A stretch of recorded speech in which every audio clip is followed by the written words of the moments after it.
Halo teman-teman, balik lagi kepada kami dari kelompok 4. Di sini kami ingin memaparkan materi ataupun menjelaskan tentang analisis tata ruang Rumah Sakit Umum Daerah Haji Muhammad Parikesit Tenggarong Seberang. Dan adapun kelompok saya,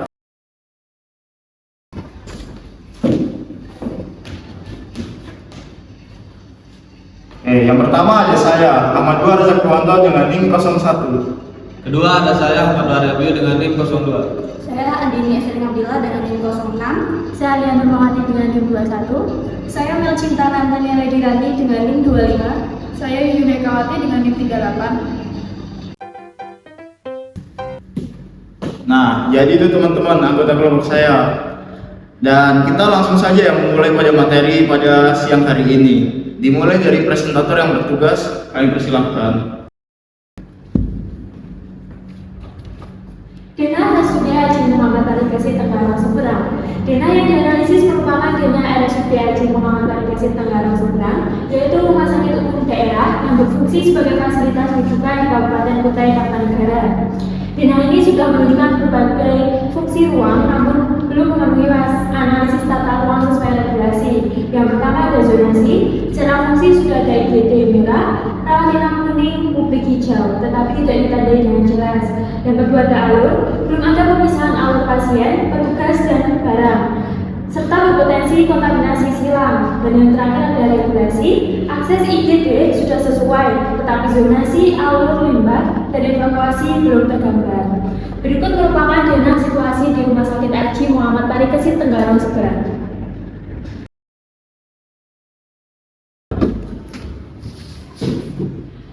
Berikut adalah identifikasi zonasi resiko infeksi. Di sini terbagi menjadi 3, ada zona merah dengan resiko tinggi, zona kuning dengan resiko sedang, dan zona hijau dengan resiko rendah.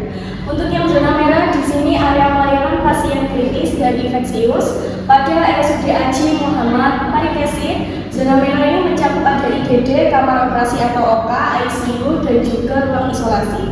Untuk IGD telah ditempatkan di sisi barat dengan akses ambulan langsung dari jalan utama sesuai dengan Permenkes nomor 40 tahun 2022. Untuk yang zona kuning, di sini area pelayanannya pasien umum yang stabil dengan Permenkes nomor 27 tahun 2017 mengharuskan ventilasi minimal 6 kali pertukaran udara per jam dan pemisahan alur pasien infeksius dan non infeksius. Untuk zona kuningnya ini meliputi gedung rawat inap, Engga, Uai, Kasuari, Elang, Garuda, dan Merak, serta poliklinik rawat jalannya.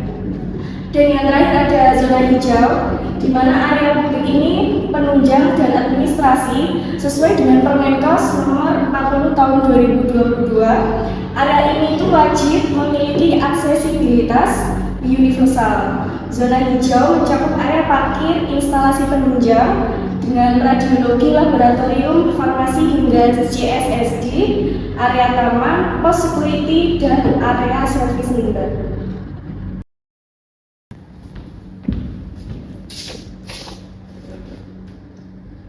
Baik, untuk selanjutnya di sini ada evaluasi kesesuaian alur pasien, petugas, dan juga barang menurut Permenkes nomor 40 tahun 2022.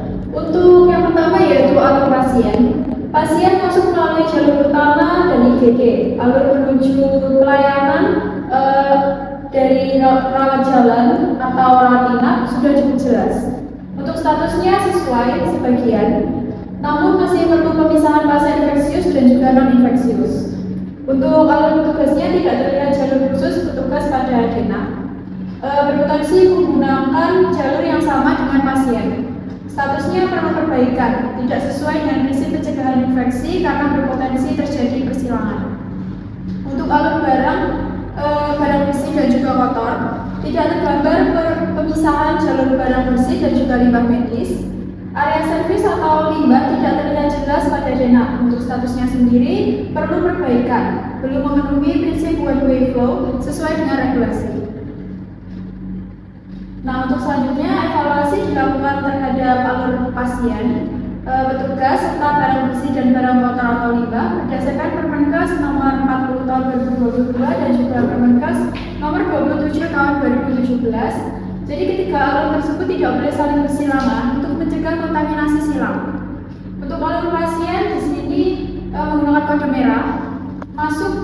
dua jalur utama dan juga sudah terpola dengan baik menuju IGD maupun pelayanan rawat jalan atau rawat inap, statusnya sudah cukup sesuai. Untuk alur petugas di sini kodenya biru, sudah dipisahkan dari alur pasien, namun masih terdapat potensi irisan di daerah gedung tenggang. Statusnya perlu perbaikan. Untuk alur barang besi, oranye, dan juga barang kotor atau limbah dengan kode umum sudah dibedakan dengan adanya area servis khusus di sisi barat daya, namun pemisahan belum tegas pada area transisi antar gedung. Statusnya perlu perbaikan.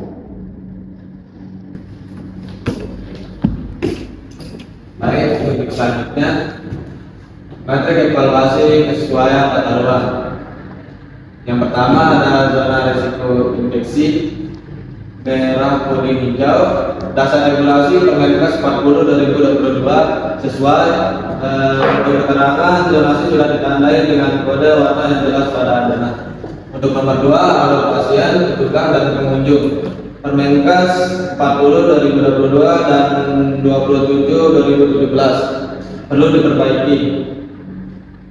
Masih ada potensi irisan atau pasien dan petugas di area gedung tunggal. Untuk ketiga, pemisahan alur barang bersih dan kotor atau limbah. Permenkes 27/2017 perlu diperbaiki. Belum sebelumnya tegas pada area transisi antar gedung rawat inap. Nomor 4 ada akses IGD dari jalan utama. Permenkes 40/2022 sesuai IGD di sisi barat dengan akses ambulan langsung dari jalan utama. Nomor 5 area parkir menandai dan terpisah. Permenkes 40/2022 sesuai parkir mobil, motor, karyawan dan pengunjung sesuai tersedia dan terpisah. Keenam, area servis limbah terpisah dan jalur umum. Permenkes 27/2017 sesuai area servis di sisi barat daya sudah terpisah dari jalur umum pengunjung. Nomor 7, aksesibilitas universal. Disabilitas lansia. Permenkes 40/2022 perlu perbaikan. Fasilitas aksesibilitas belum teridentifikasi eksplisit pada adonan. Nomor 8 jalur evakuasi dan titik kumpul K3. Permenkes 40/2022 perlu perbaikan, belum tercantum dalam catatan karena belum terrealisasi secara fisik di lapangan. Nah, berikut rekomendasi perbaikan di RSUD Haji Muhammad Parikesit Tenggarong Serdang yang kami buat. Di sini kita sudah membuat daerah baru yang sudah memisahkan keterangan zonasi, ada zona merah, kuning, hijau. Selain itu kita juga sudah menyatakan legenda seperti P untuk tempat parkir dan juga lain-lainnya, ada tempat ambulan juga. Kemudian ada keterangan bangunan seperti ini, ada IGD, enggang sebagai ruang rawat inap, rawat inap dan lain-lainnya. Selain itu kita juga sudah membuat keterangan alur, ada panah merah untuk alur pasien, panah biru alur petugas, panah kuning putus-putus untuk alur barang bersih, panah ungu putus-putus untuk alur barang kotor, dan panah hijau sebagai alur pengunjung. Kemudian untuk rekomendasi perbaikan tata ruang berbasis regulasi, rekomendasi yang pertama, optimalisasi zonasi risiko infeksi ada merah, kuning, dan hijau sesuai dengan Permenkes nomor 40 tahun 2022, di mana zonasi belum ditandai secara visual dan belum ada pembatas tegas antar zona. Tindakan perbaikan memberikan penandaan warna zona, pembatas fisik, serta kontrol akses antar zona untuk mencegah perpindahan tidak terkontrol. Kemudian yang kedua, penegasan pemisahan alur pasien dan petugas sesuai dengan Permenkes nomor 40 tahun 2022 dan juga Permenkes nomor 27 tahun 2017. Masih terdapat potensi persilangan alur di gedung enggang atau rawat inap yang membuat koridor terpisah atau penandaan lantai yang jelas serta menerapkan sistem one way flow. Kemudian yang ketiga, penguatan pemisahan alur barang bersih dan kotor atau limbah sesuai dengan Permenkes nomor 27 tahun 2017, di mana permasalahannya masih ada pemisahan alur belum tegas pada area transisi antar gedung. Menyediakan jalur fisik terpisah seperti koridor, lift khusus untuk barang bersih dan kotor. Kemudian yang keempat ada penyediaan fasilitas aksesibilitas universal dengan dasar regulasi sesuai dengan Permenkes nomor 40 tahun 2022. Permasalahannya, fasilitas aksesibilitas belum optimal, di mana tindakan perbaikan yang dilakukan menyediakan rel handrail, lebar pintu memadai, serta pengadaan khusus di area prioritas seperti lobi, poli, dan juga IGD. Dan yang terakhir, implementasi jalur evakuasi dan K3 sesuai dengan Permenkes nomor 40 tahun 2022. Permasalahannya, jalur evakuasi belum terrealisasi secara fisik. Tindakan perbaikan yang tepat menyediakan jalur evakuasi, signal darurat, dan titik kumpul K3 rumah sakit sesuai standar. Nah, jadi kurang lebih seperti itu teman-teman. Itu yang telah dipaparin oleh teman-teman saya. Nah, sekiranya ada pertanyaan ataupun yang masih dibingungkan bisa diberitahu kepada kami.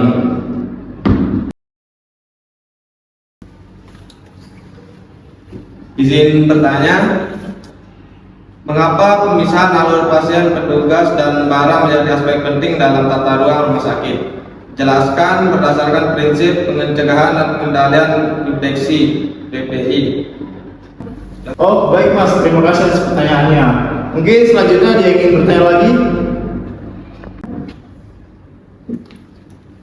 Izin bertanya, coba analisis mengapa IGD ditempatkan di sisi barat dengan akses langsung dari jalan utama pada RSUD Haji Muhammad Paris Kesit. Terima kasih.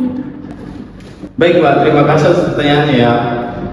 Baik teman-teman, sekarang akan dijawab oleh yang bertugas. Yang bertugas saya persilahkan.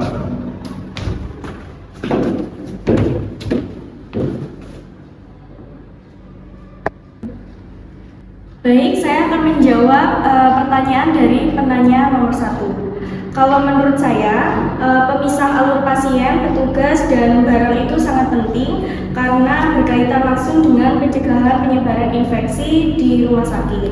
Dalam prinsip PPI-nya, jalur pasien, petugas, barang bersih, dan barang kotor sebaiknya tidak saling bersilangan agar resiko kontaminasi silang bisa diminimalkan. Selain menjaga keamanan dan keselamatan pasien, pemisahan alur juga membuat pelayanan menjadi lebih tertata dan juga efisien. Dengan alur yang jelas, aktivitas di rumah sakit bisa berjalan lebih lancar dan nyaman bagi pasien maupun tenaga kesehatan.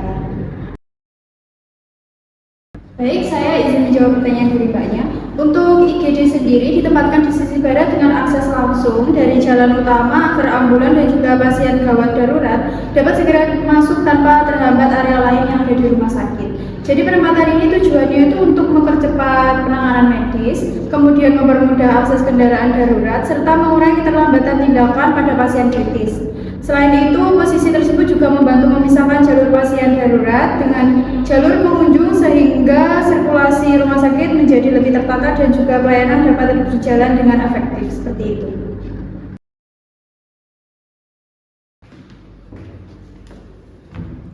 Nah, kurang lebih seperti itu ya Mas, Mbak jawabannya. Jawaban itu pun sekaligus mengakhiri dari presentasi kita pada siang hari ini. Sekian dari kami kelompok 4, kurang lebihnya mohon maaf, terima kasih.